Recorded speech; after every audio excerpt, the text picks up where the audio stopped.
This is exactly what Vice President John Biden understood in his speech in Munich. America will do more. That's the good news. But the bad news is that America will ask for more of its partners. Third, I really think that we cannot expect that foreign policy issues will always be given the top priority by Obama's administration. Let's put ourselves in his shoes. We have the worst crisis since 1929. And the American president will have to spend far more time on the state of the US economy, so it is going to be a mainly domestic agenda. Fourth, it is evident that Eurocentric days are over. The relative importance of Europe is declining, both economically and demographically. The global power, political and economic balance is being transformed. I agree with scholar Richard Haas, who claims that the current arrangement of international relations is somewhat non-polar.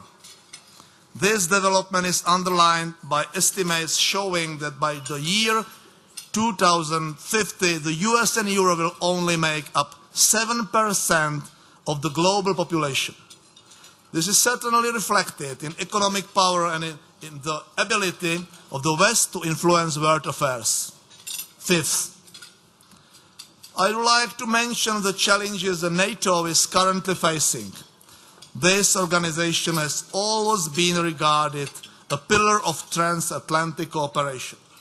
And we could talk about this subject for hours. The alliance must find answers to a new strategic situation with new asymmetrical threats and shifts in economic power as well as in the security balance. At the same time, the deployment of military forces alone is not enough. Civilian operations are equally needed. Comprehensive approach is needed. Afghanistan and Iraq are an important test. And here I come to the point. Actions speak louder than words. There is a lot of work ahead of us in order to fill the Euro-Atlantic cooperation with real content.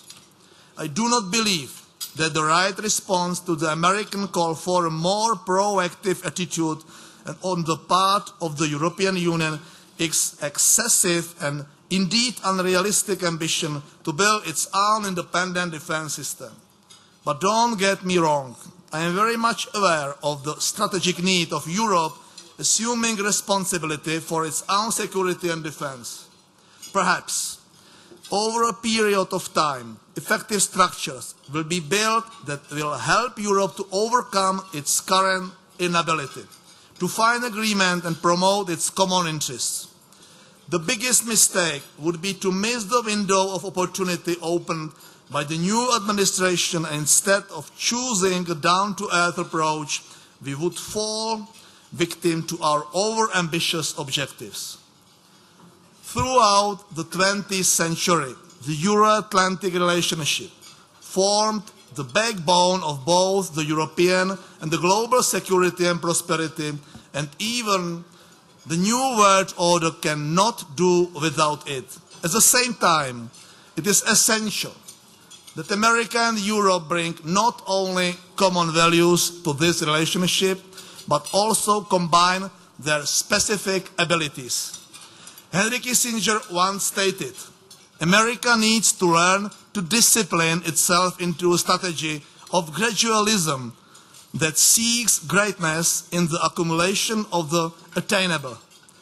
And the same thing is equally valid for Europe.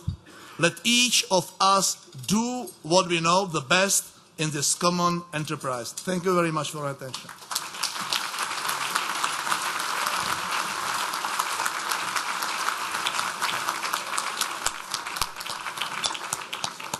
So we've had two remarks tonight at dinner that reiterated the need for action, not just talking. But the next action I want you to take is after dessert, go up to one of the two night owl sessions, one on energy security, the other on EU-Israel in the bar area. and I can guarantee you a very interesting discussion. So thank you.